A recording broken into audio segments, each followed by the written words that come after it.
Hello and welcome to the Razor Ramble podcast. It is the Scottish Football Show, and I'm delighted to say I am joined by Kerr, Lewis and Connor to go through the weekend's action, talk about the managerial stuff and some other stuff in between. How are we doing, troops? All right?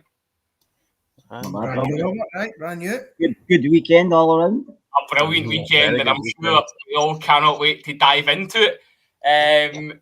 Listen, there's only one place to start. Obviously, there was a couple of games in the week, and we did say on last week's pod, Connor, that if Barry Robson get beat, actually, that he'd lose his job. But it turned out it was a draw, and he was given his jotters, as you would say. So let's deal with that bit first. Yes, I mean, I am delighted to see the back of the man, to be perfectly honest with you. I honestly did not rate him at all. Not for Aberdeen. Listen, I do think that he's to give him some sort of due. I don't think he's necessarily a bad manager. I think at a certain level he'll do a decent job. I just think a job with Aberdeen, too big a job for him. And I think the way the results were going and the excuses he was coming out with as well. I mean, he had no defence for any of these results. He had no reason for why, they couldn't put together any kind of string of form. He's coming out after getting beat against teams like Hibs, saying it's the best performance since he's been here. And I think when you're starting to say stuff like that and you're becoming delusional, it's only a matter of time before you're going to get the door. It was the same that Lee Johnson earlier this season when he was talking mince and eventually he got a bit. So we knew it was coming. Probably should have happened earlier. But no surprise. You can't have Aberdeen sitting, 8th, 9th in the table, miles away from third place.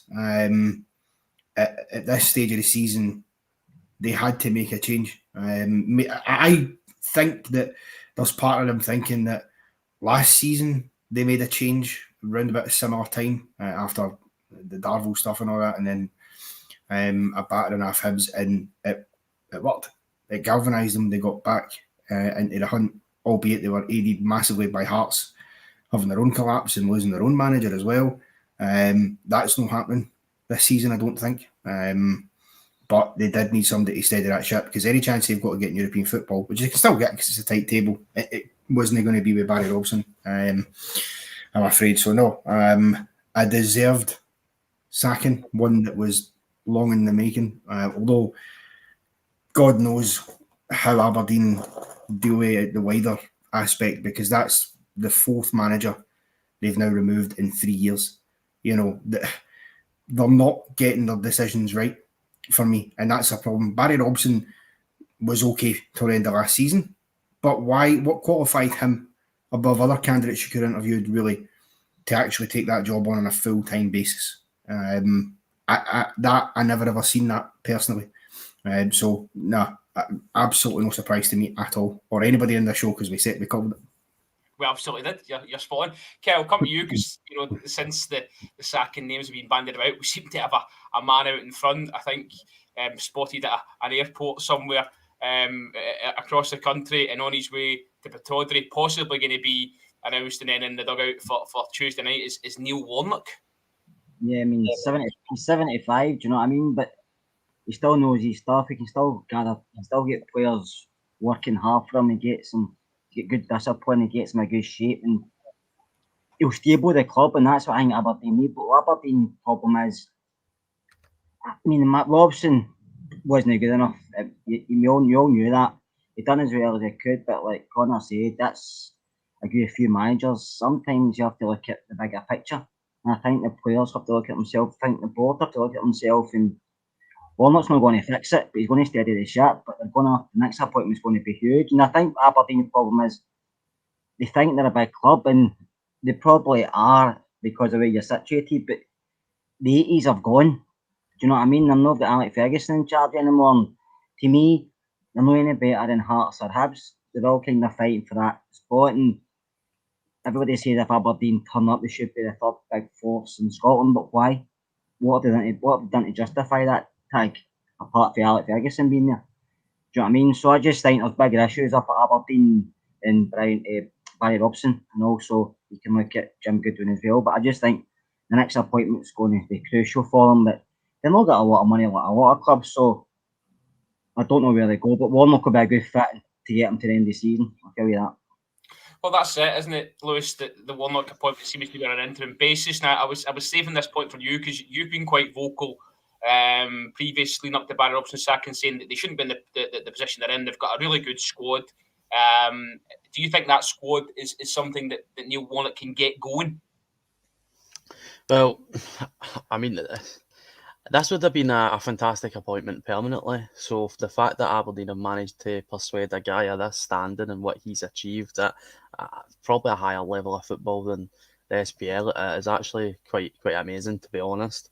And I kind of disagree with Kieran, the fact that Aberdeen have been the third force for like the last decade and a bit now, and I think it's absolutely embarrassing the decline that's happened to that football club. You know, they moaned and groaned, and yeah, I agree with Kerr. Maybe that was their undoing. They thought we deserve better than Derek McInnes. We deserve to be playing football at Rangers and Celtic. And what's happened since? You know, they've not finished third, and this would be the third or fourth season now, and they're sitting 6 points above Ross County, who are fighting relegation. You know, it's absolutely embarrassing. You've got one of the best strikers in the league. You've got like Leighton Clarkson in the middle. It's just the squad is way too good, and that's what you get for hiring an inexperienced manager and going for the cheap option. I mean, us at Rangers, we've seen how that went. You know, we probably should have went for somebody else other than, as Kel likes to call him, the Cockney car salesman, but it was a bit of a cheaper option and a bit of a well-seen option for us. So Aberdeen done the exact same, and this is why they're sitting where they're sitting. But in terms of Neil Warnock, I mean, the guy, I think he's got like the record for promotions in British football or something. It's just that it'll be a very, very, very good appointment to steady the ship, like Kerr says. And see, even if it was to become permanent, I think it would be a really good appointment in that sense as well. Listen, if you're Neil Warnock, you're absolutely rushing up to get that signed and sealed, so you're actually in the dugout for Ibrox, because that's a massive, massive fixture. And as we know, he said he's been well spoken about Rangers in the past as well. So we'll see how that one develops, guys. But we'll start looking through the weekend's action, and we'll stay in the northeast, because a great result in terms of the title race. It blows it wide open. Connor, let's come to you on this one. The game itself, I actually thought, dare I say it, Celtic played well first half. You know, they created some chances, and you know, hadn't been for a couple of our decisions that they might have gone in front at half time. Yeah, absolutely. I mean, the thing to say there though is that they were the correct decisions. You know, yes. I don't think they were the wrong decisions, to be fair. You know, Palmer is clearly offside. I think you didn't really need VAR for that because it was about 2 yards offside. So I don't, you know, that was strange. But I think, yeah, it was just they never put Aberdeen away in the first half, and that was the problem, really, because they had all the chances absolutely in that first half, and you kind of feared that it was going to be another turning over for Aberdeen, of which they have had plenty against Celtic over the years. But somehow they got themselves to half-time goalless Aberdeen, and I thought in the second half, to their credit, and I don't give Aberdeen credit much, I thought they did come out in the second half with a bit more fight about them. Aberdeen, they took the game to Celtic more. They weren't as passive. I think the boy, Peter Levin, or whatever it is, who was the coach, he said after the game that at half-time he'd had a bit of a chat with him and said, look, you're good players, you're a good group of players, go out there and show that, go and play. And they did, and they were brave. And they kind of get their just rewards, because it felt to me that for whatever reason, after all the missed chances in the first half, Celtic, I don't know, maybe they were caught by surprise because Aberdeen had been so poor in the first half that they came out the way they did in the second half. Aberdeen, maybe they weren't expecting the reaction they got, but they seemed to, certainly for that first 20-minute period, they lost real momentum and a real grip on the game. You know, not to the point where Aberdeen were necessarily peppering them with loads of chances, but at that stage, Aberdeen were the team looking more likely to score. And then, of course, they did. And I think it's a great goal for Miovski. You know, it's a good pass through them, and then he controls it well. And just to cut in, bend it round the defender and into the corner, that's a great finish, because he's used the defender as a nice wee blocker there as well to hamper Joe Hart and any chance he's got to get into it. And listen, that's the thing that you've got to remember. For as poor as Aberdeen have been, and you know, everything that's been going on there and losing their manager, they've still got players that can hurt you. And if you don't put them away and you give them an opportunity, particularly Miovski. And the great thing for me is that will really wrangle them that it was him, because a lot of their fans were, in particular, were calling for Celtic to sign him. He was heavily linked to go there in January, and they never pulled the trigger. And unfortunately for him, Miovski did at the weekend, and I just thought, to that point, it was fair enough that Aberdeen were leading because of the way they started the second half. And I think in the end they got an earned point. I know we'll talk more about specifics. They should have had a second. Graham Shinnie is a joke. I don't know how he's got two options there. He can either do what he did and just hit the keeper. For me, you've just got to put it in a corner or lift it over him. Or he did have a second option. He could have dummied it and left it for Miovski for a tap-in. And I'm sure that Miovski really gave him the shout, because there's no striker in that position who wouldn't have done. And because there's two of them there lined up, it's not as if Celtic were getting back to stop it if he'd done that. So, yeah, that's unfortunate. They might see that as a missed opportunity to take all 3 points, but I think a point was probably the fair result. Yeah, let's come back to the Shinnie stuff, actually. Lewis, I want to come to you just on Miovski. I think it was his 19th goal of the season, if I'm not mistaken. We speak a lot about strikers on this show, for sure, one in particular, but you have spoken about Miovski with ourselves sort of in private, and in comparison, definitely one of the best strikers in the league. Is Conor right in what he says? That it's a bit of a shock that no one came in from, not even Celtic, no one, because I think in the summer Southampton were linked heavily to him, and he doesn't see any signs of slowing down.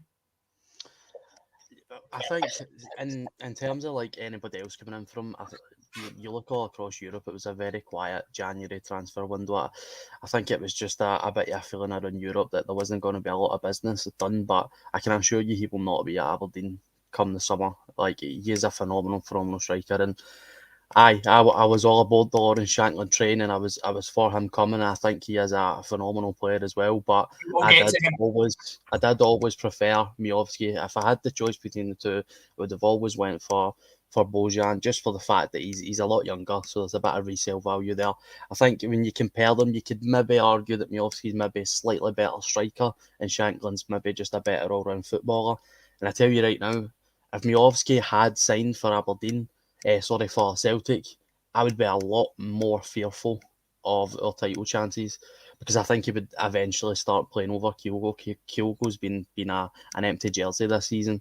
So if they signed him, it would have been a scary situation for Rangers. So I'm very, very glad that they didn't, and he managed to put a lovely wee curled effort past them.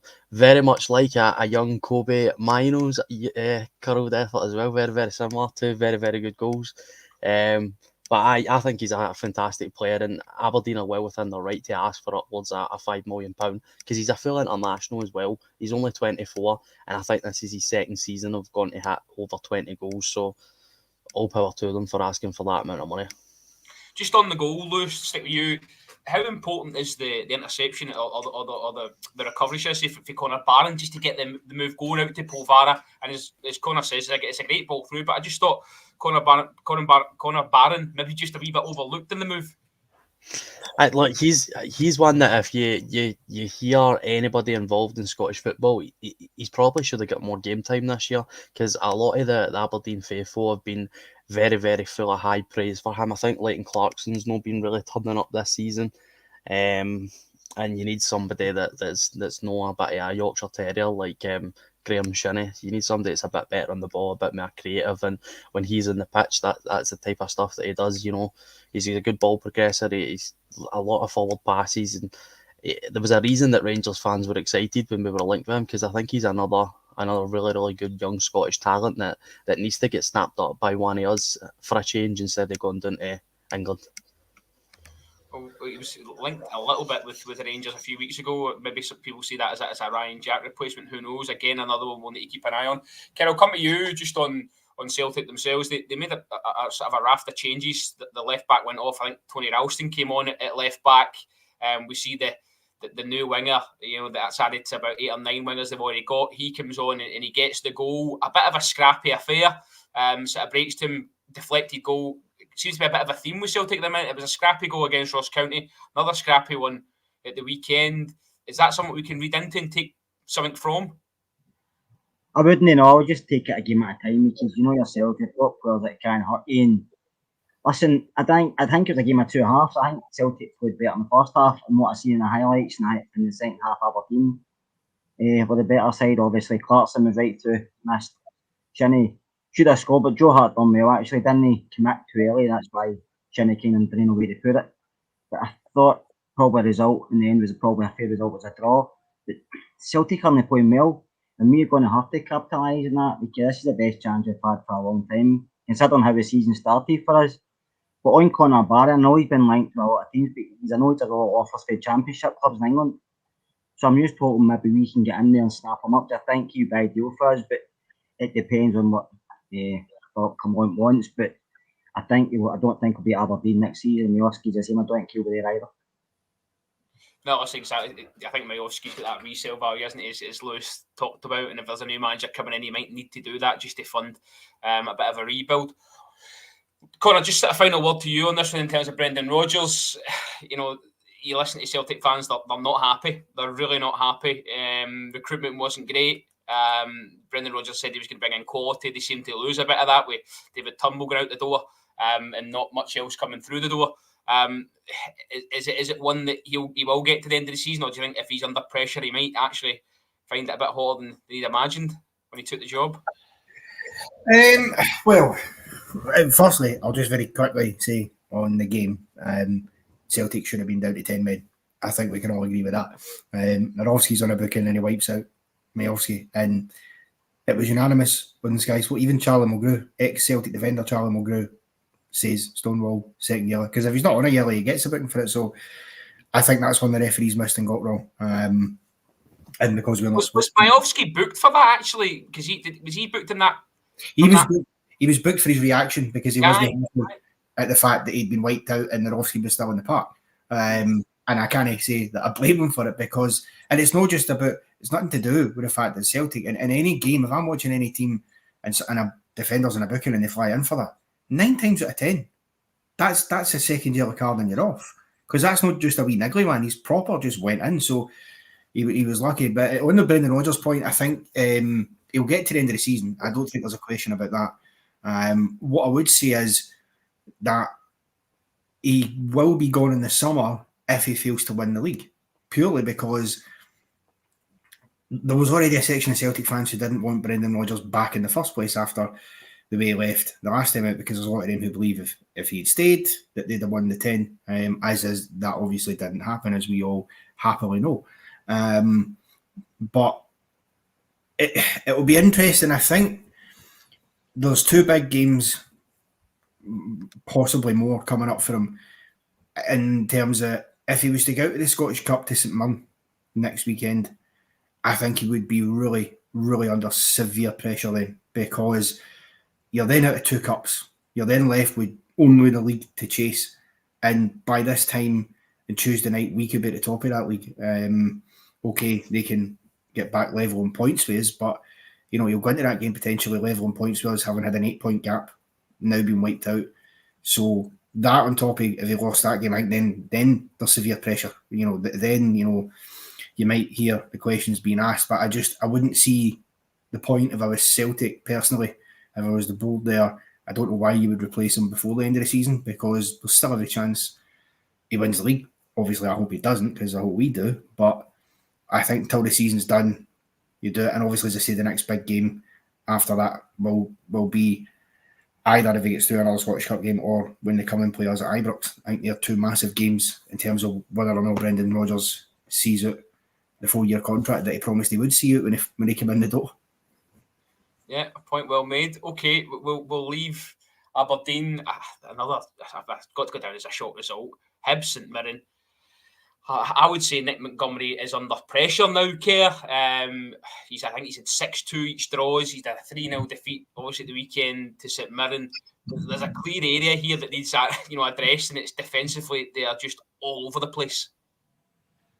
I think offensively they look good. They've got a decent shape going forward. They've got some talented boys in the team, but I just think they're too soft.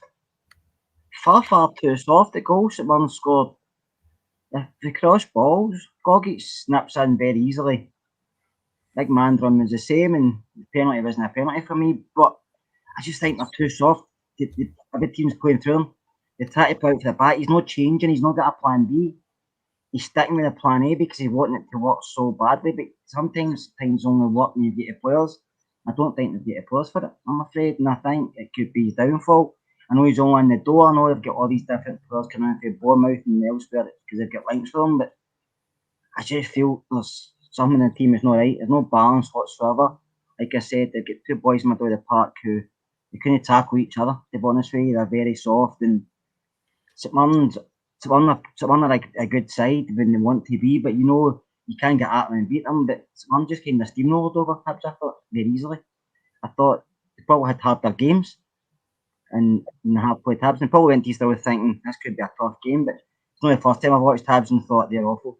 And Montgomery's going to have to change his way of playing, or he's not going to last long. And that's another manager Hibs are going to be going through, because I just think what he's trying to do with the players is not going to work, because the players are trying their hardest, but it doesn't suit them. Kev, do you think Brian McDermott's forcing these players upon Montgomery? Do you think he's had much say in terms of what's coming in? That's always a bone of contention, isn't it, with your director of football, whatever you want to call them, the managers. I feel the managers probably have some say, but sometimes they don't. Only Nick Montgomery could answer that. But like I said, they've got a hang maybe Bournemouth. There's a few players for Bournemouth. I mean, these guys aren't bad players because they're Bournemouth, but they're coming up here and they're trying to maybe play a system not used to, or they're playing with players who aren't in their level. So I think there's a lot of different things that's wrong at Hibs at the moment. But the main thing is the system they're trying to play doesn't work. You've seen it at Rangers when they just come in, they were trying to put, they were getting beat, and you still try to put out for the back, and after 2 or 3 passes it breaks down. It's not working. He's going to have to change it for his own job's sake more than anything else, because it's not working, and I don't think the Hibs fans like it. Every time you see a game at Easter Road, there's more green seats there and there's people sitting on them, so it's not working at all, I have to say. I think he's trying to do something that fans like to watch, but sometimes just go back to the basics, because it's the only thing that maybe some of the players can understand. Lewis, there was a real sort of common theme running through all the St Mirren goals, and that was just how easy it was. Boyd Munce, who I thought had a really good game, so it creates a bit of space for the first goal in the box, and managed to get a cross in, and there's big Alex Gogic to power home a header. As Kerr says, they're just too soft, Hibs. Aye, I mean, I can't disagree with that. I think you can see what Montgomery is trying to do. I think if Hibs gave him maybe 2 or 3 seasons, 6 transfer windows to build a squad, they would probably secure third, because that's how poor our league is. If you get any team outside Old Firm to play a decent brand of football that actually creates chances and scores goals, you will just secure third, because everybody else plays the same system. But you might also get relegated in that same time span, so you can't risk it. So Nick Montgomery he's obviously a very naive young manager, and he needs to learn to adapt to this game, because it is not working. And I think he's very lucky. Like even Barry Robson was probably lucky to survive as long as he did, because people forget Hearts started the season very, very slowly as well. If Hearts were on fire, a few other teams were playing up to their level, you could have been talking about Hibs and Aberdeen doing a relegation battle. That is how poor they've been. And again, like Barry Robson, I think they've got too good of a squad. I think young Will Fish is a really, really good centre-back. Dylan Levitt is a phenomenal midfielder for this level. But Joe Newell's a very tidy midfielder as well. And they've just brought in that Marcondes as well. I mean, that's a really high-level signing for somebody like Hibs. So they definitely should be performing better, even if that is the type of football he wants to play. I mean, they dominate games in terms of possession, but they just don't have any needle. There's nothing behind it. It's just pass. But you need to have something at the end of that pass. And for St Mirren to come in and just absolutely dominate them physically, like Kerr said, it's embarrassing. And I was really shocked when I seen the amount of empty seats at Easter Road as well. I mean, that's an indictment on what the fan base must view what the situation is at the club. And anything's better than Lee Johnson. I mean, I did not hide my hatred for that little dwarf, but it's not got much better, has it? It definitely needs improvement. Hibs are one of the biggest clubs in the country, so he needs to find a way to adapt. Just on a point there that you made there, Lewis, just on Dylan Levitt, really good at Dundee United. I don't think he's shown enough since that move. No. Do you know, I actually think he looks very unfit. See, anytime I've ever seen him play this season, which granted hasn't been a lot, it's a handful of games, but I heard a lot of people speaking about Hibs and saying that he just doesn't look like the same player physically. He looks like he's towing a bit of a caravan, and he was somebody that at Dundee United I wouldn't have been upset if he came to Rangers. So to see the fall off is quite surprising, and it's not like he's got a good midfield partner there in Joe Newell, like I said, another tidy footballer. So he definitely needs to up his game if he wants to progress the way that people think he should. Connor, we'll move on to the second goal. When I had to look at it 3 times on television, long punt apart from Hemmings, it bounces in the box, and there seems to be a Willie Collum blows his whistle for a penalty, and I couldn't see a fouling issue. Then we see the handball. Right decision. Well, I mean, listen, I think when you see it back, with the benefit of VR and stuff, I think that the hand is out. I don't know how much contact it's made with the hand, I must admit, but it obviously did make some contact. I think it's the right decision, but I think Willie Collum get incredibly lucky with it being the right decision, because I cannot. If it took us and VR a number of looks, I don't know how Willie Collum, and maybe he did, and if he did see it in real time, fair play to him. He's made the right call, but I wasn't sure at first, because my first thought was when he first blew, I was like, is he giving that for the?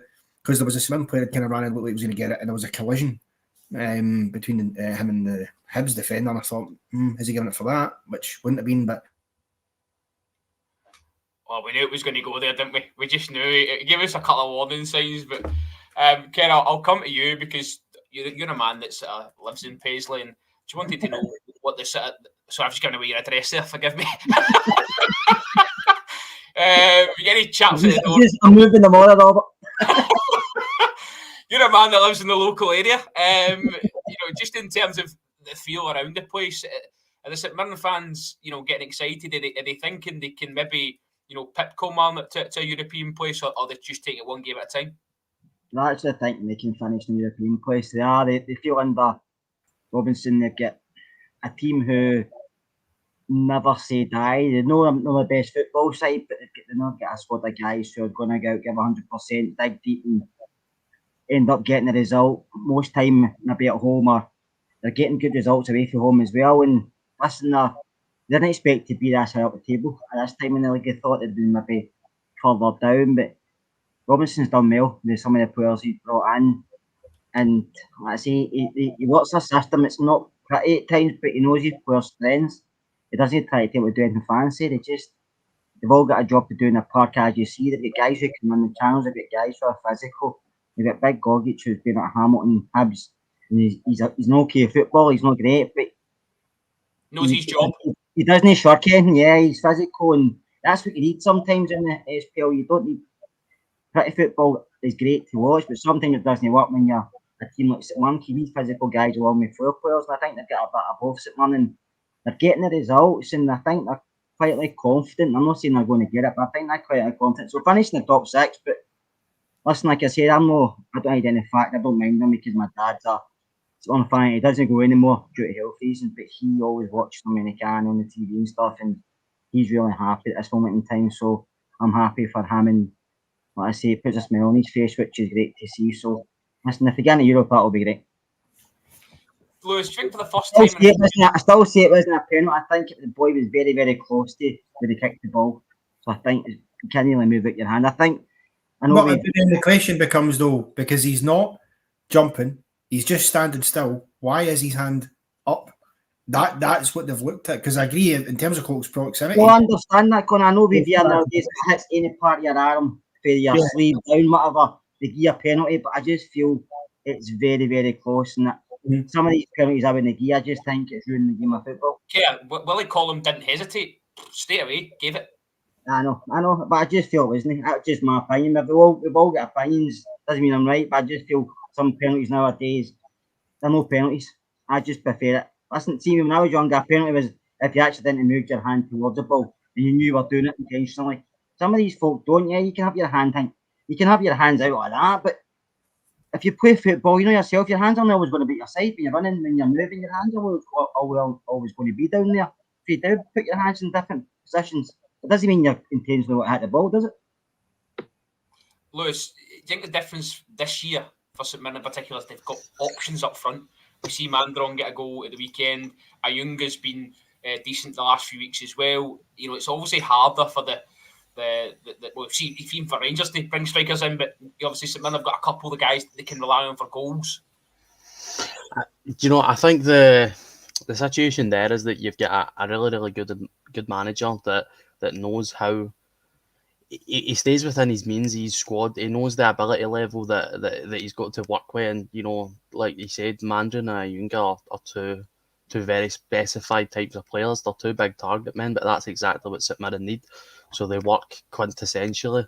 And I actually quite like Mandron. I think he's not bad on the ball. When you bring one of them off, you've got another big lump coming on. And like I said, it just works for St Mirren. It's not going to set the header alight, but it works for them, and that's why they're getting results, because you've got a manager that knows to stay in with the capabilities of the squad that he's got. Yeah, Stevie Robson sort of said afterwards he thought they were great. You know, could have scored more. And sort of said that, you know, Hemmings didn't have a save to make, which is right. I just kind of thought Hibs were toothless, nothing in attack, and really poor at the back. So it's going to be a long. You know, the thing is, though, Robert, the problem is that you can have all the good players you like in your squad, and on paper, right? And this is why the game's not played on paper. On paper, Hibs man for man have got a better squad than St Mirren. You know, in terms of quality of player, they do. Yeah. But it doesn't matter. You can have Messi in your team. If you don't have the right man in charge, if you don't have somebody who knows what they're doing, you're no good. Because Stevie Robinson, look, he's had some bad games this season, you know, but in the main, he's shown that he's played decent brand of football at times when the games have called for him to do that. But he's adaptable and he changes. You know, and looks at his opponents properly, whereas Montgomery just goes into every game and goes, I'm going to play the same way. And you can't do that. That's suicidal in this league, no matter who you're playing against, because there's going to be teams like St Mirren who are going to love you doing that, because they will exploit that all day long. So that for me is the big problem. And, you know, if there's going to be yet another managerial sacking, which we've already seen quarter of the league sack this season, it will be him, 100%. Well, you sort of said earlier on about that they obviously cup tournament next weekend. They've got Celtic in the week, and then the following weekend that they're away at Aberdeen. So he might not make it through that, right, Connor? If he loses all three of those games, he's in trouble. Celtic is sort of a free hit, although, dare I say it, there will be a belief within some of the Hibs fans that they might get something, just because they were in a similarly poor run of form the last time Celtic rocked up to Easter Road, and they managed, despite losing 4 to us, they managed to shut Celtic out and get a point. And actually, you know, Martin Boyle came close to nicking 3 for them. So I'm sure it'll be a different game. I expect they'll maybe play better, but the problem is if they're so open again, Celtic will tear them apart. Because that was the difference, by the way, that game at Easter Road. It's the only time Nick Montgomery wasn't as open as he's been in every other game. He kind of did tighten up a bit. It looked like he'd learnt a bit for the Rangers game, and it worked. So maybe he goes to the well and tries that again. I don't know. But if he loses all those games, certainly he's bang in trouble for me. That's not good news for Nick Montgomery, because Connor's been like the Grim Reaper for Scottish Premiership managers this year. Everyone he's wanted sacked has been sacked eventually. So, Nick, if you're watching, apologies in advance, mate. Okay, then we'll go to what I thought was game of the weekend, by the way. Dundee Hearts. Kerr, what a show. Where do we start? Probably with Lawrence Shankland early doors. Gets a shot away, and then Bakayoko goes up the other end and gets another chance. It was just like an absolute basketball game. Chances for both sides throughout. It was, and I thought both teams played actually really well. I thought Dundee played really well. I thought Hearts played really well, and it was a good game of football, to be honest with you, what I seen in the highlights. Dundee obviously didn't get out the game, and I thought it was quite unlucky, because I thought it deserved at least a point. And Hearts got a penalty, which to me was very contentious as well. But listen, I think Shankland, after the speculation's been on him over the last few while, especially probably the full transfer window, and the Hearts fans then know, will he be here, will he not be here? Some Hearts people saying he's probably going to leave, and you're reading different stuff. I thought he acquitted himself really well yesterday. I thought his head was in the game. He was bullying Dundee defenders. He was dropping deep and linking play. He scored a penalty after missing a 3, which, listen, takes a lot of balls, to be fair. And his goal to win it, well, not to win it, but his other goal was superb. I mean, that's Lawrence Shankland to a T. And listen, and we all talk about age, and I know people say he's older, but to me, he's hitting his prime, and it'd be a great acquisition for anybody at this moment in time, especially us. I think if we'd have signed him in the window, I'd probably, I know I said to you 75% last night, Robert, your question, my mathematicians, whatever you want to call it, but I think if we'd have signed him, we'd have a better chance of winning this league. As I said, it's nearly finished, I think. He scored 22 goals this season. Am I right? Am I wrong? I don't know. I think it's round about that mark. Aye, But I would say if he'd have signed him in the January window, he'd have been hitting 40, because I think he's that good a finisher. So I do, and like I said yesterday, I thought he was phenomenal, linking up with players, and even had an assist for Alan Forrest, didn't he? I thought Hearts played well. Defensively, they're still letting goals in, but listen, Dundee played really well, and they were very unfortunate not to give away anything. And I think Tony Dawkins made them into a good team. I think they're a lot better than I thought they were going to be, I have to say. So that was a good game to watch. Lewis, I want to just stay with Shanklin for a minute, if you'll allow me, because it's no just the goals for me. There's a real maturity in terms of how he leads this team. When they're down in the trenches, he's dragging them. He's getting them together, and just some of the stuff. It's just real quality you're seeing from him.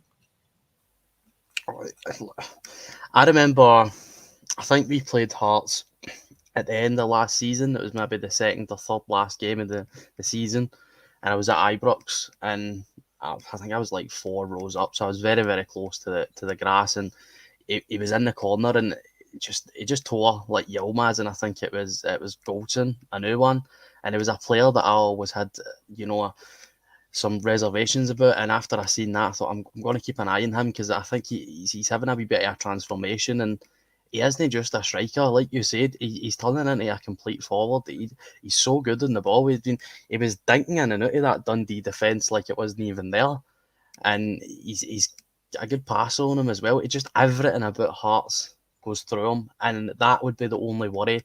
It would be a different ball game coming to Rangers, because you're not going to be the main man, even though you're the number 9 and everything will be focused towards you to score goals.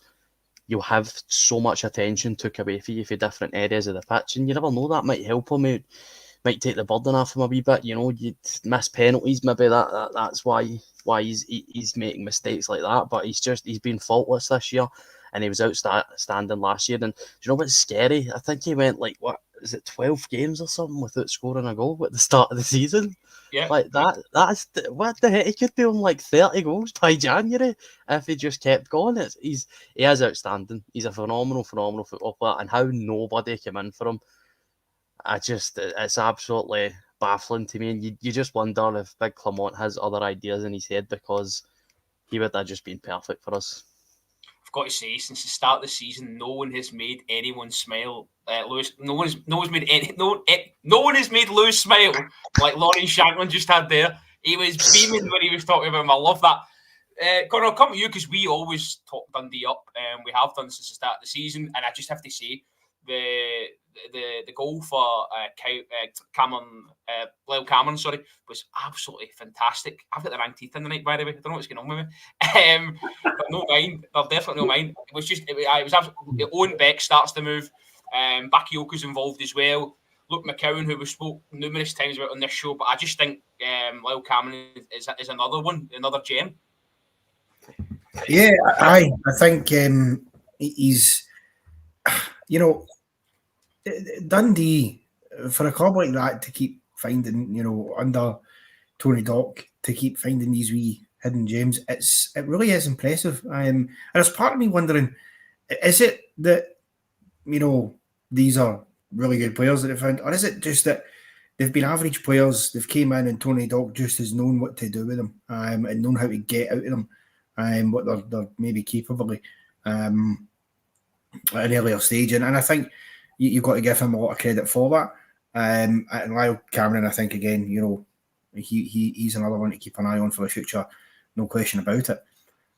That being said, their game management has got to get better, Dundee, because they have dropped a few points this season, but huge points. They could be further up that table. They could be right behind Hearts for third place if their game management was just a wee bit, you've seen them 2-0 up at Kelly, I think it was, pegged back.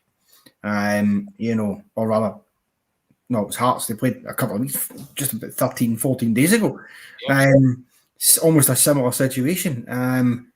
You know, and it's happened a few times this season, and you just think, come on, what are you doing? And even against Motherwell as well, they had a lead they let slip. So I'm sure that Tony Docherty will be pulling his hair out about that. That being said, I totally agree with Kerr. They're very hardly done by with that penalty for me, because I don't know what the defender's supposed to do. Shankland has jinked in well, but he's volleyed it at him for about 2 yards out. The defender's just trying to sort of turn and block it as defenders do. I can't. We need this handball rule to be re-examined again, and a bit of common sense to be added into it, because how are you meant to get your arm out of the way for that close range when a ball's rocketed at you like that? You can't do anything about that.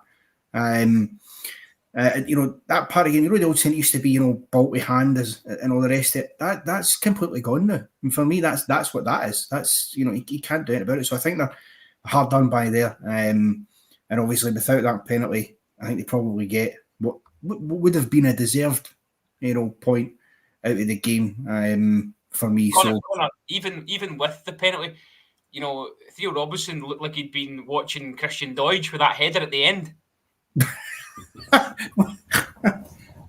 Yeah, I mean, he's got to work the keeper at least.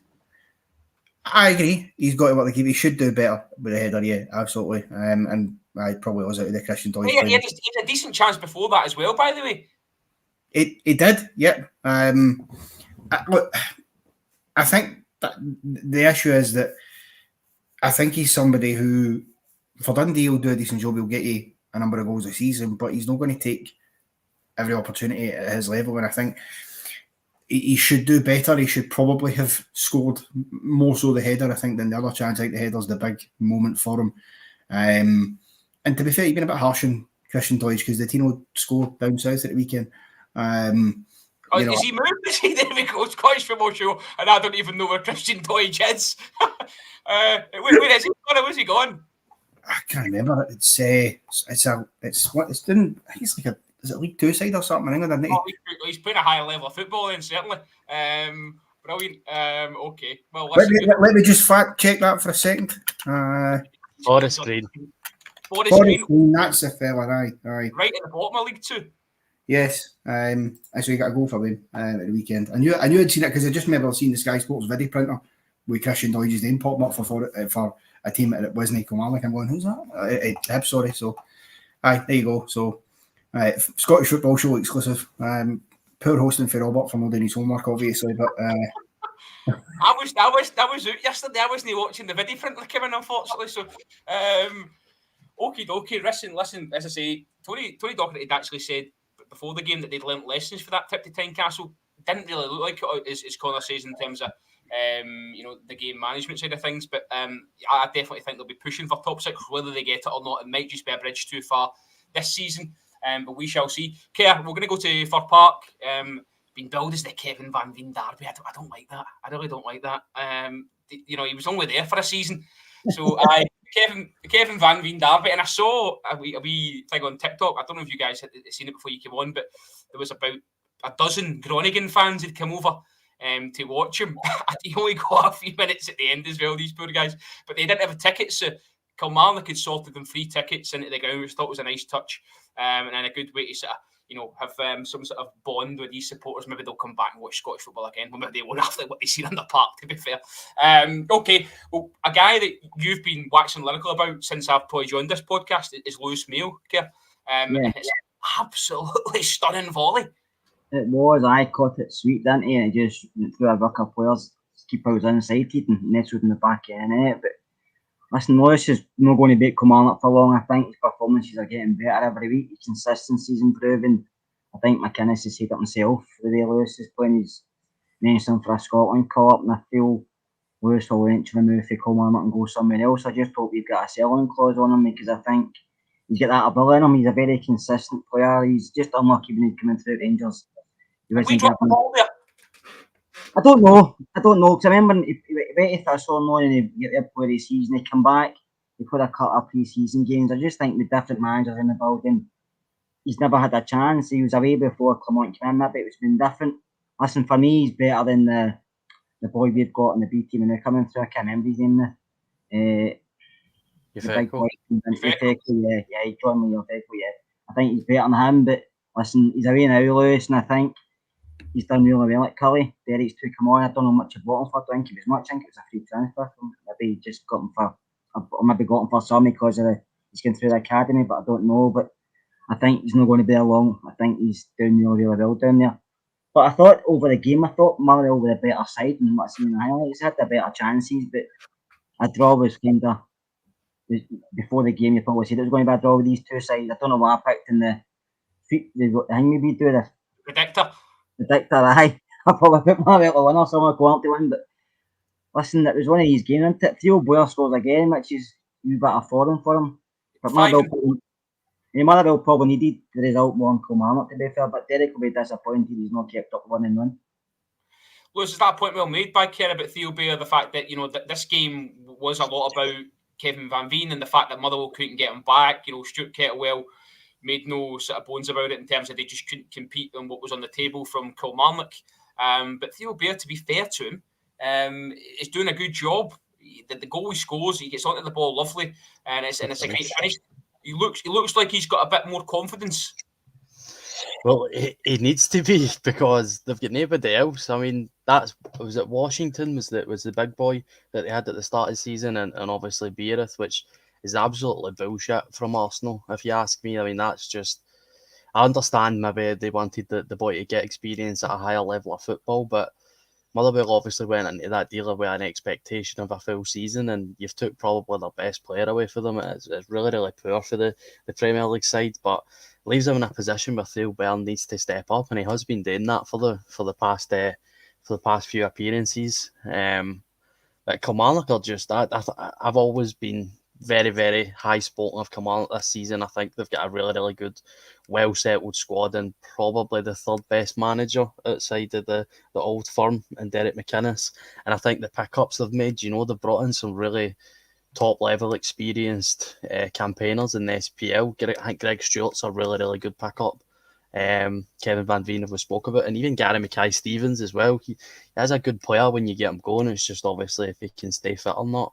And it's even like they changed the system up as well. They went for like a 5-4-3 for the majority of the season with the Dees, Finlay, and Mail playing as the three centre backs. But Lewis Mail was playing right back today, in the game. Sorry, and it's just again you talk about Nick Montgomery. That's an experienced manager being able to adapt and change up the game to whatever suits the opposition, and that's exactly why Kilmarnock are in the position that they're in. And I think Hearts might be a wee bit of a stretch, but it would not be the biggest shock in the world if they did manage to clinch third place.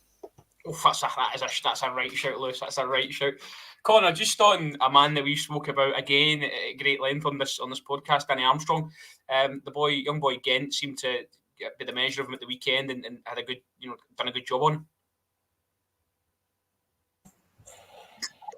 him. Yes, he did. I must admit, this is one of the games I didn't see loads of. Just never say that. Just go with it. But with that being said, I've seen a bit of it. I've seen just about enough. He did look. The thing with Danny Armstrong is, and listen, I got pelters on here not so long ago for saying that I wouldn't have signed him at Rangers just yet. I don't know if it was on this show or one of the main Rabble shows, but because I still think, I think he's a decent player without question, but I think he'll benefit massively if he's seen out the season at Kilmarnock and carrying them, potentially, as Lewis said, into that third place. I think right now they're looking like possibly them, Dundee and St Mirren, realistically look like the bigger threats to Hearts right now than Aberdeen or Motherwell or Hibs or that look, which you wouldn't have necessarily thought at the start of the season. But I think they're definitely contenders, Kilmarnock, and he'll be a huge asset to them getting over that line. I think Van Veen is a good piece of business that they've mopped up there. I must admit, I'm not surprised. I knew he was going to come back to Scottish football. I called it when he was released from his last club and became a free agent, although I had thought that maybe if we had got Shankland, that Hearts might have brought him in. However, as it turns out, he's went to Kelly. But I do think in the coming weeks, with the ability that Danny Armstrong's got, with the creative side of things and the fact that Van Veen knows how to put the ball in the back of the net, I think you'll see a fair few more goals flying in for Kelly now. I really do, because he'll provide great service for Van Veen, and he doesn't need too many invitations to put one away either. So there's a lot for Kilmarnock to like right now, albeit, you know, they maybe didn't get the 3 points at the weekend. I think for Kelly, if you go away to Fir Park and you get a point up the road, it's not a bad result, is it? So, no, I actually think Kelly are one of the teams I'm quite excited about seeing how they progress for the remainder of the season. I must admit. Just lastly on this one, before you hit the mute button there, I can see you reaching for it. Kevin Van Veen was given quite a poor reception, you would have to say, by the home crowd. Justified?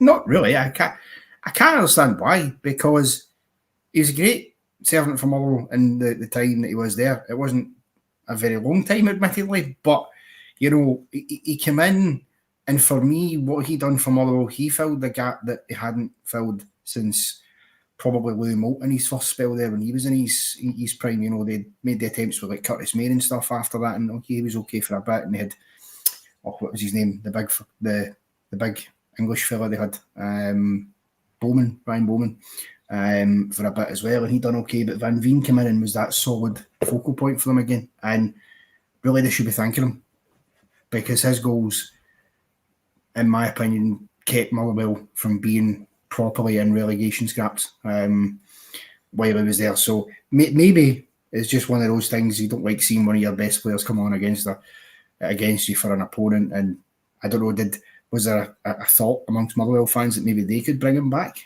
In which case, that's not his fault, because that's on your recruitment staff and your board for not making him that offer. Yeah, I think it was just a financial thing in the end, to be honest, from what Kettle said. Okay, we've got one more game to go. Then we are going to talk about goalkeepers for a couple of minutes, because we've done something between us, which is going to be interesting. And we will finish on a wee bit of Rangers talk, because also the title race is open. I want to just delve into that from our point of view and see what you guys are thinking in the comments. Listen, if you are watching on YouTube, as always, like, subscribe, tell your pals. It's great to see some new faces new names, should I say, in the comments, and the engagement on the show is just growing and growing, and we're loving it. So keep it coming. Kerr, the last game up in Dingwall, it wasn't a classic, let's put it that way. However, St Johnstone got the monkey off the back, as they say. They got that away win. It was the goal itself, probably the highlight of the game, really. It was a well-taken goal, wasn't it? He took it well, but I thought Ross County were a better side. They missed a few chances, didn't they? Yeah, they missed a few chances. You needed the result, Ross County.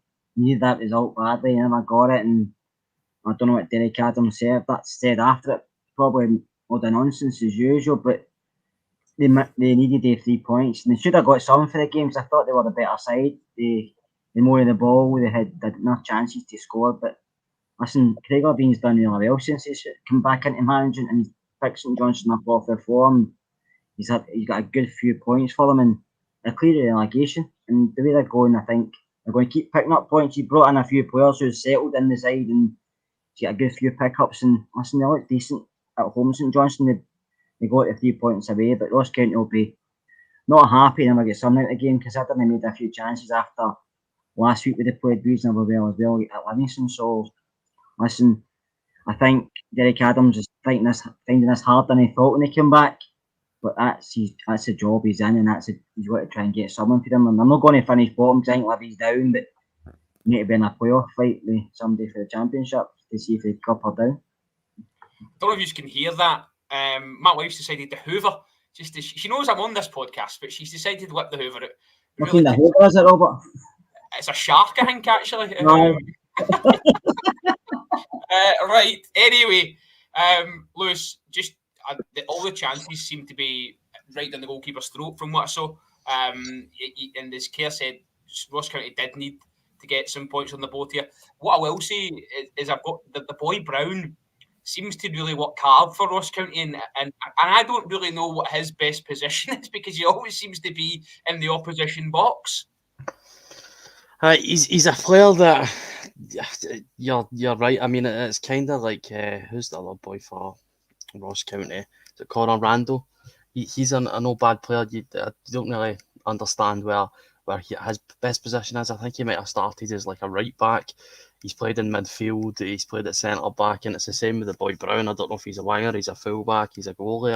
I don't know. But when you're a team like Ross County or St Johnstone and you're down there and you're fighting every season, it is probably quite valuable to have these versatility players, because injuries are a much bigger concern to them than they are to the likes of Rangers and Celtic.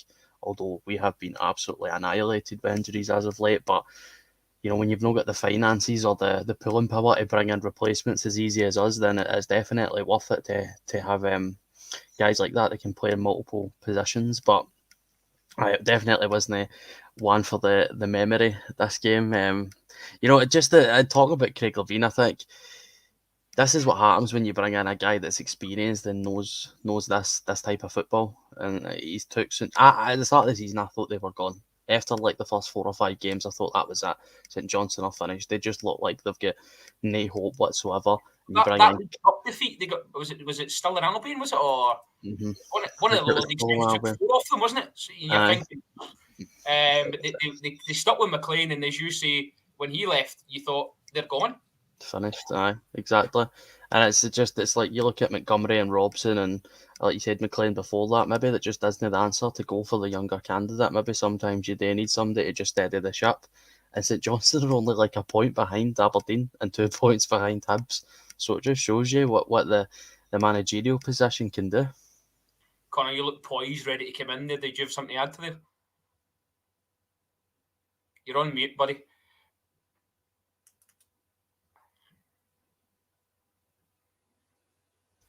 Still on mute. What's going on? Not on mute. There we go. We got it right. I was going to say, I muted myself.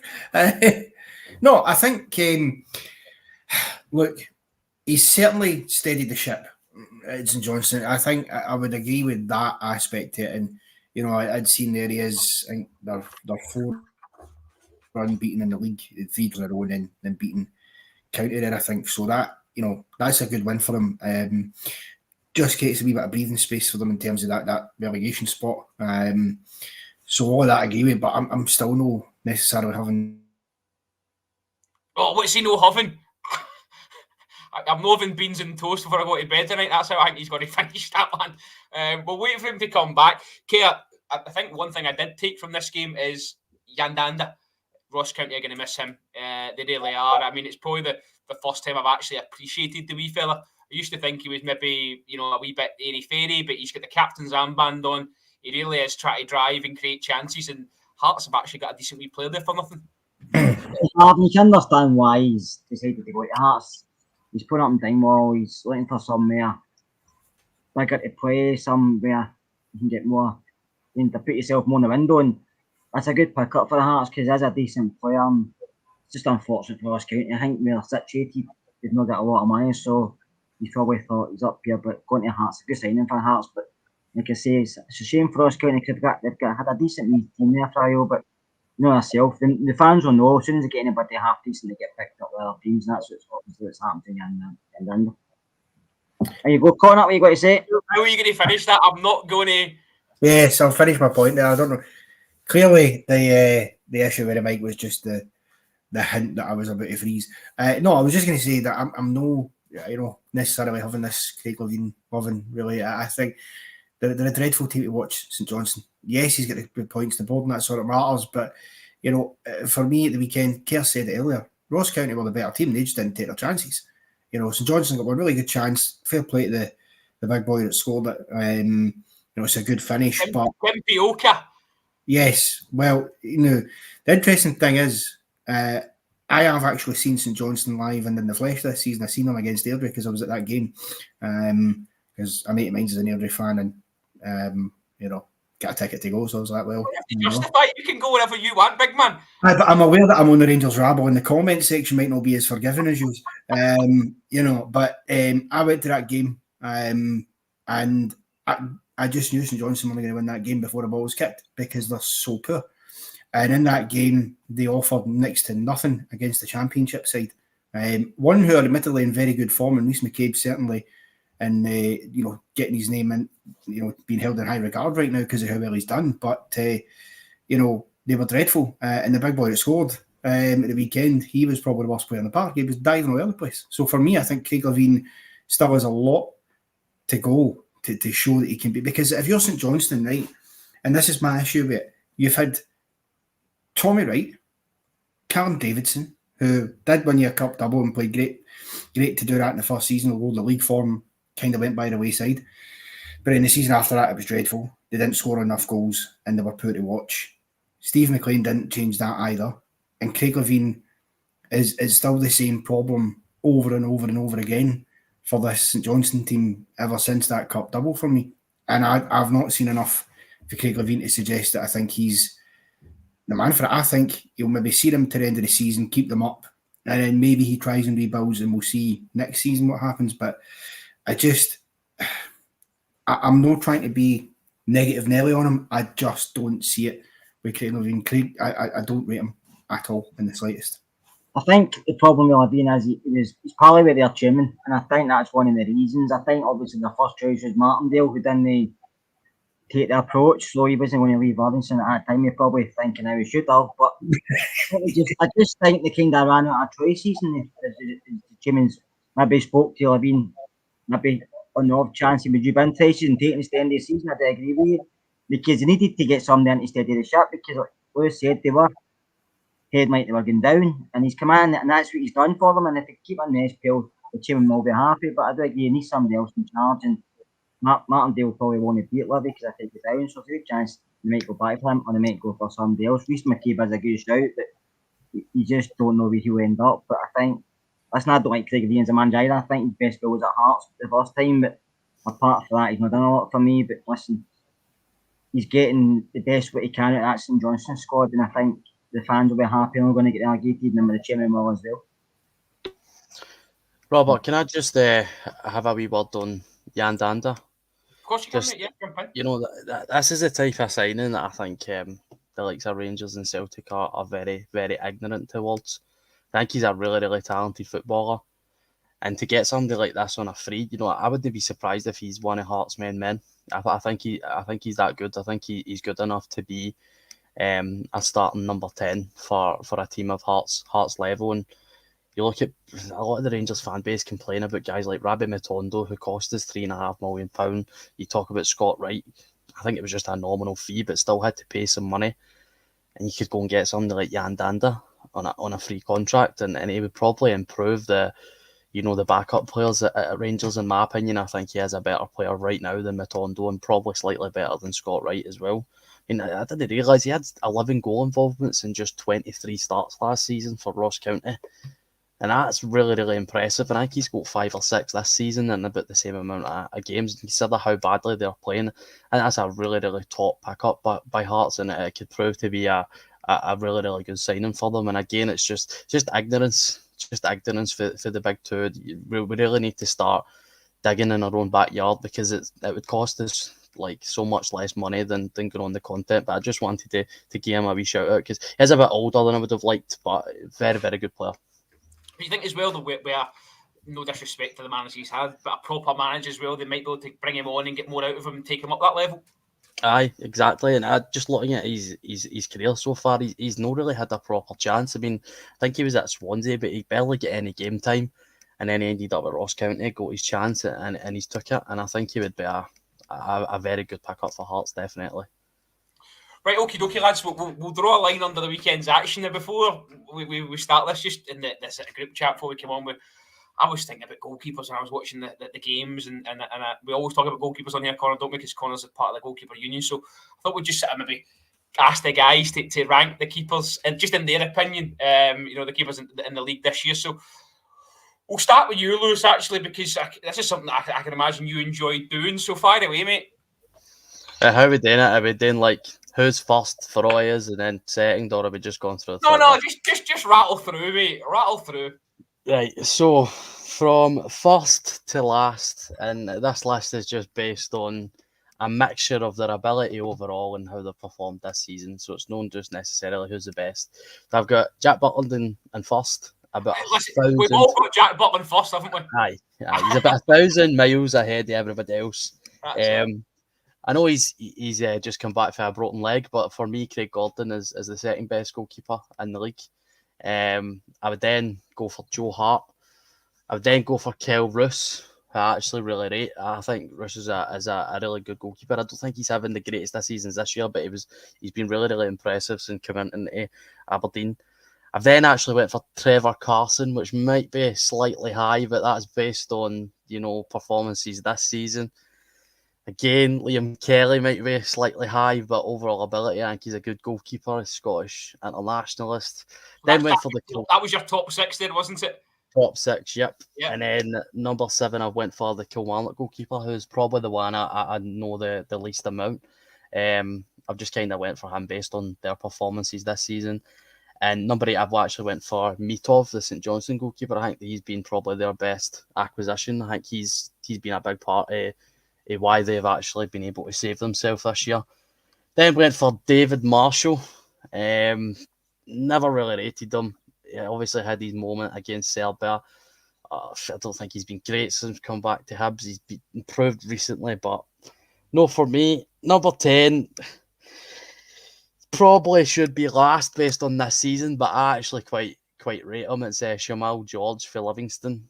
Anytime I've ever seen him, I do quite like him. I feel like knocked me off this stool. Well, I think he's a good goalie. You never see him fluttering about. It's just, I don't know. Maybe he should be a bit lower. I've then went for Zach Hemmings, who is probably very hardly done by being down here. I've just seen him make a few mistakes, and to be honest, I got quite far down the list and forgot about him. So that's probably why he's down here. And then last, I've just went for Ross Laidlaw. I just don't think he's a great goalkeeper. Just on the Livingston goalkeeper.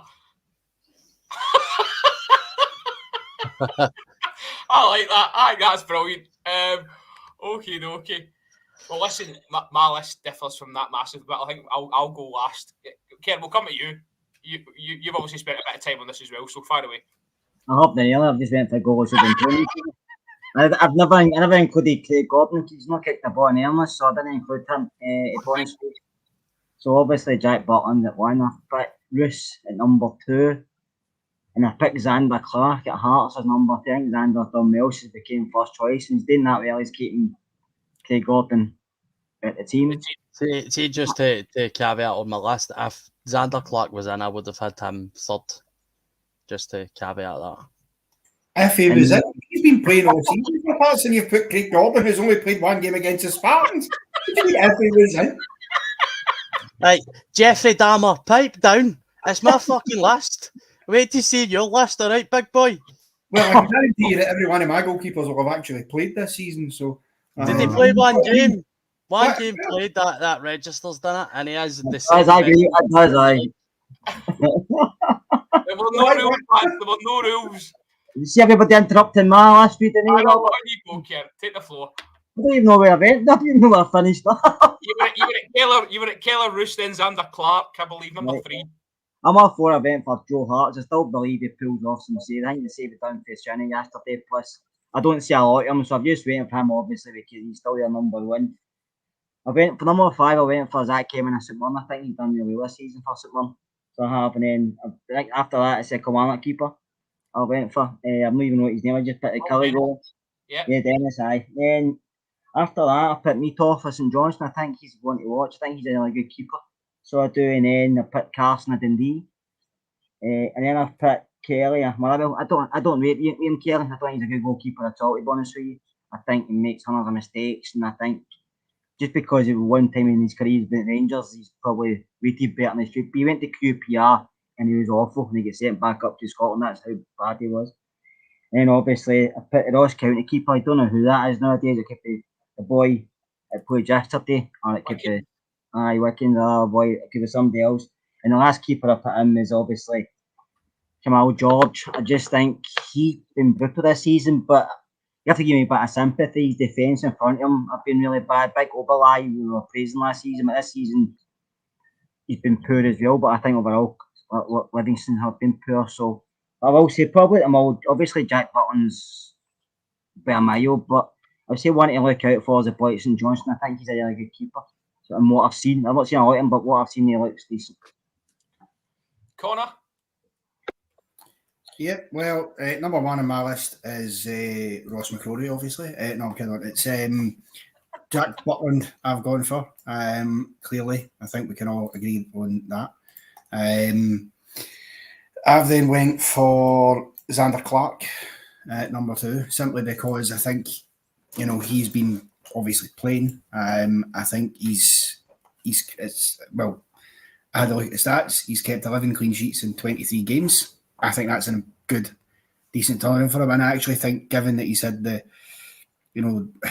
this Craig Gordon-shaped shadow luring over him, knowing that he was getting back to fitness, the fact that he's sort of blocked that out and just been putting in his performances, and right now, you couldn't justifiably drop Xander Clark.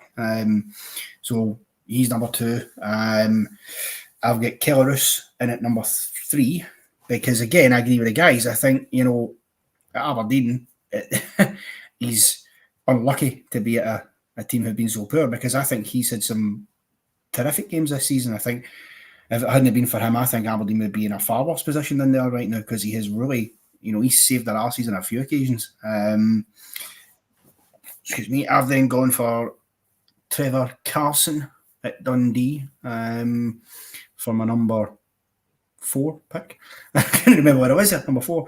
I think 7 clean sheets and 20 appearances for Dundee kind of says, that is really impressive. And I think he's one that, he was excellent last year for St Mirren.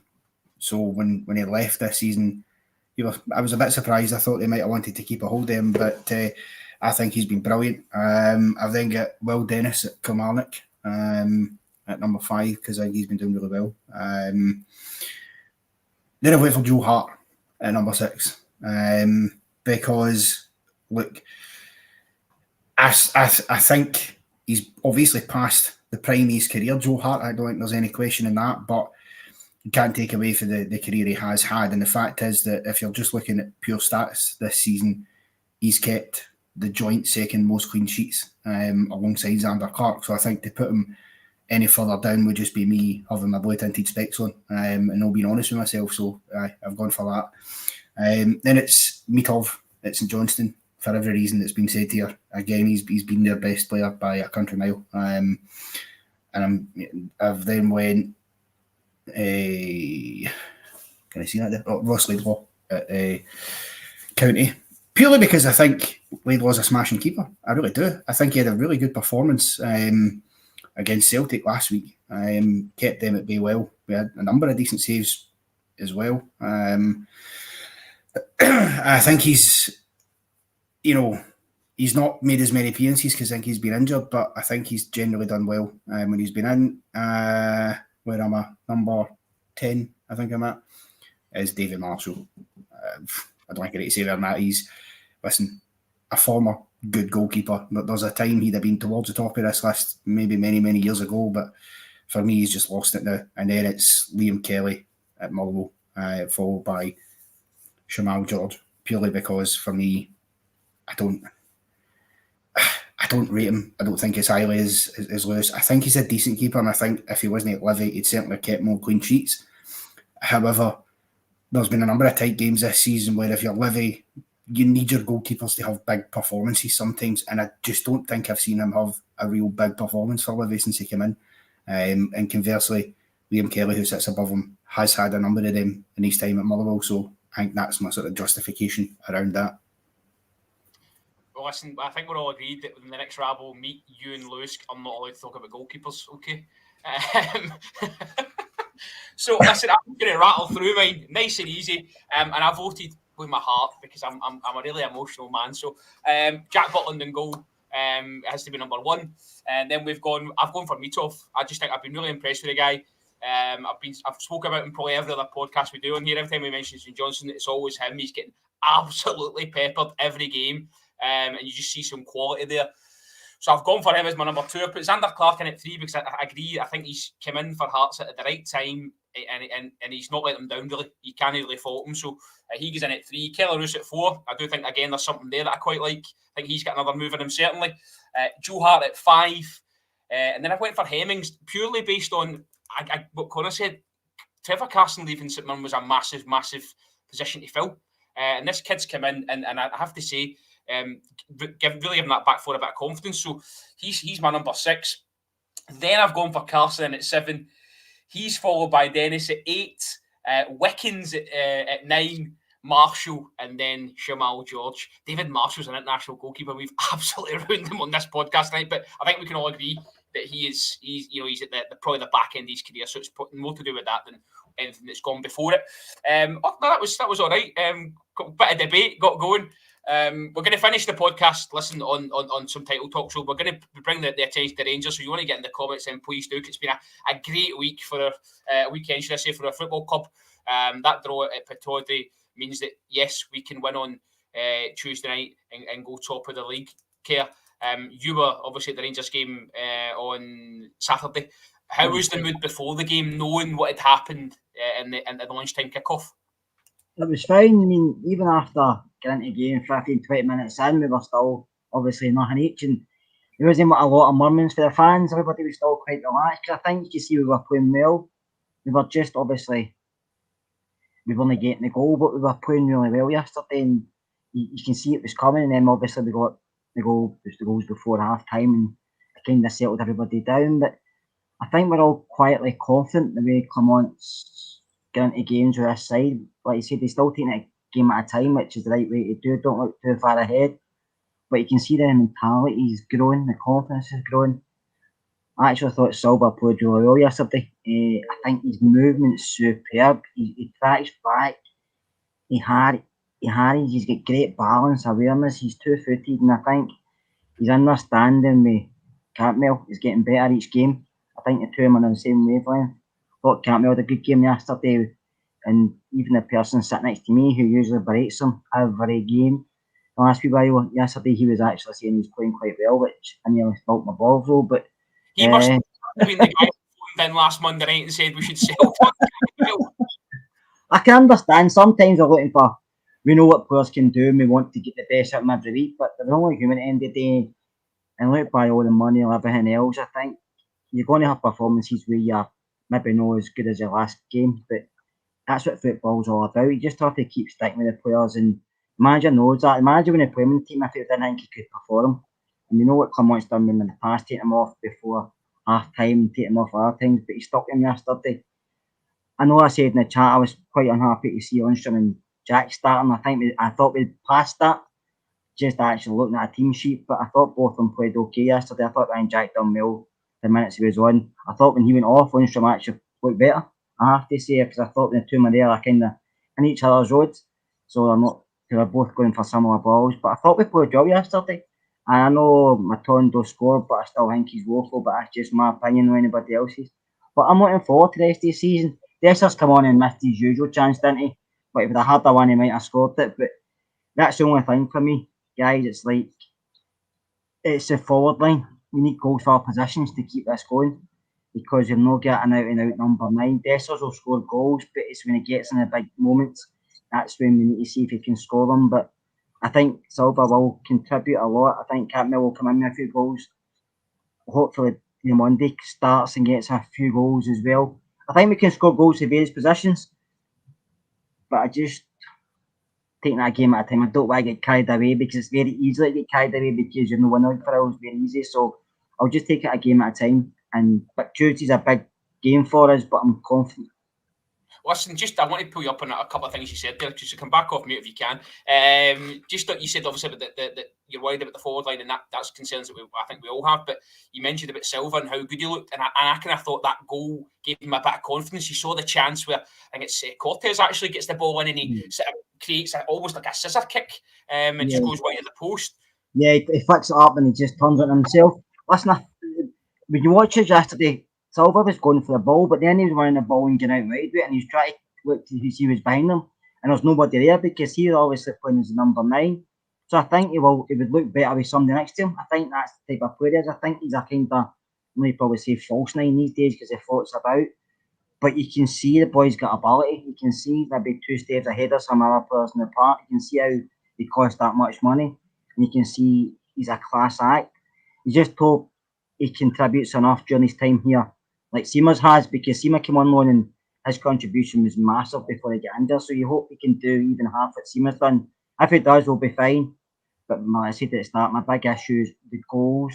I think we need to keep scoring goals, and I know we're going to have a lot of the ball, but sometimes I thought yesterday once or twice we were trying to recycle it too much instead of being more direct.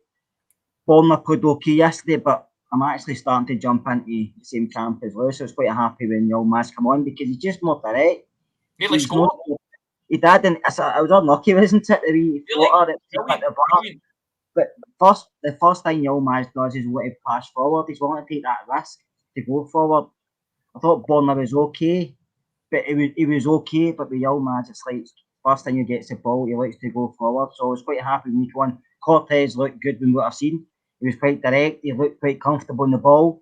He looked like he's got a good physique. He's athletic, and it looks like he's got a bit about him, whereas if he can muscle players off as well. And I was quite happy with the performance yesterday. I mean, I know it was only Livingston and they're sitting bottom of the league, but you can only beat what's in front of you. And Livingston made that hard for us at times because they had 10 men behind the ball, and that can be difficult to break down. But we've done it, and once we scored one, you knew we were always going to get more. Maybe should have got more. And I know they get 3, but you were looking for more, weren't you? But listen, 3 points at the end of the day is good enough, and we just move on to Aberdeen. Lewis, just, Tuesday could have quite a lot of, for want of a better noise circus around it. If indeed Neil Warnock's in the opposition dugout, Rangers are going to have a chance to go top of the league. How does Philippe Clement manage all that and try and make sure that it doesn't get to the players? And we might see, obviously, is some of the guys in the competition, a bit of rotation and a change in the starting lineup. Well, like one of the negatives that I spoke about with Michael Beale and Giovanni Van Bronckhorst as the Rangers manager is their powder puff mentality seemed to seep into the squad.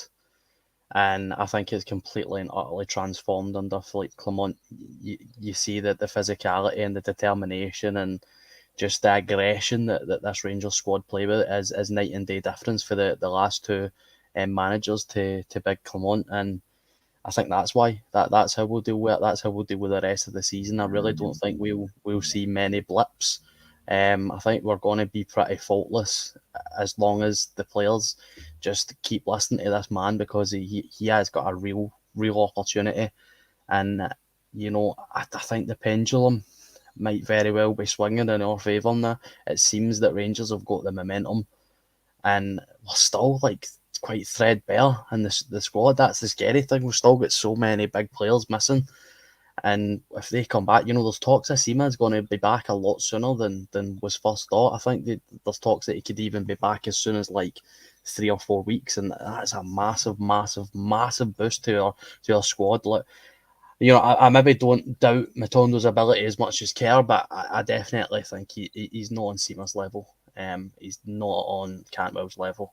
And I think I would probably prefer Scott Wright than Matondo, to be honest with you. But he had a really good game. I thought he was really impressive. Problem is, he's a one-trick pony. He's got nothing about his game going forward other than the pace. And if that doesn't work, then he's absolutely useless. And it's quite rare to see a winger not even have a step over it in his locker. He doesn't do anything with his legs other than just hit it past somebody and run. And I just don't think it can work in the game at this time period anymore. But it was an expected performance. We absolutely dominated for the first whistle to the last. Livingston didn't even have a shot the full game. I think they had 20% possession, so it's what is expected. But the big challenges are to come, and as always, Aberdeen Cup final and Neil Warnock is in the dugout, then it's going to be quite a spectacle. Connor, just final word to you in terms of what is now a title race. We spoke earlier on about 8-point leads, and that's now been cut back. We've got 2 obviously Old Firm games to play as well. Will the test of this squad's mettle be when we dip back into Europe and we're playing after Celtic and trying to sort of match or better what they've done on the Saturday? Yeah, it will be, because there's always a pressure in those situations, because either they've won and sort of superficially extended the lead until you play, which puts pressure on to make sure that you close and claw that gap back, or alternatively they've dropped points and you then got the opportunity, which we took at the weekend. I agree with Lewis. I think Tuesday's going to be it's not going to be an easy game, I don't think. I think, they'll have that new manager bounce as Warnock's there, and add that to the fact that, as Lewis said, that it is against us, and we know the kind of performance to expect. So it'll be tough, but I'm still expecting that we get 3 points, because that for me is the last hurdle to get through in terms of clawing that gap back to be level in points. Because obviously, if we win, I think we need to win by 2 goals, we would go top of the table until Celtic play on Wednesday. But then the game in hand we've got, which takes place, I think it's a week on Wednesday against Ross County at Ibrox. So realistically, come on, we're going to. That should be a given that you take 3 points for that. So it's all important stuff. I think we've done really well. I think Kilmarnock deserves a lot of credit, because he came in at a time where we've had an 8-point deficit created by the last regime that was in charge, and he's gradually ploughed away at that. You think of the fact that he's come in the door, he's lost 1 game. That's, okay, there's been, I think, a draw in there with Aberdeen and what have you, but in general terms, that's an unbelievable run of form. And, people can talk about Celtic's drop-off, and obviously they've dropped a few silly points. They're losing back-to-back games, 2-0 at home to Hearts as well, and dropped points at the weekend. That's not been great for them, but we've had the opportunity and we've been taking it so far. And for me, this season will go down to the wire, because we'll, I'm sure, drop points here and there, and so will they, particularly because you never know how they're going to turn up these days. So, but it makes the derbies, the Old Firm, I think, makes them huge. I think at Ibrox, we've got to beat them at Ibrox. I think it's at this very start of April, I think it is. We've got to win. I think that's a massive boost, because if you win that game at the start of April, you won't play them again until after the split, so you can really add pressure. And assuming that we keep up the momentum, that would solidify us at the top of the league and totally switch it on them. And that's what we've got to do. I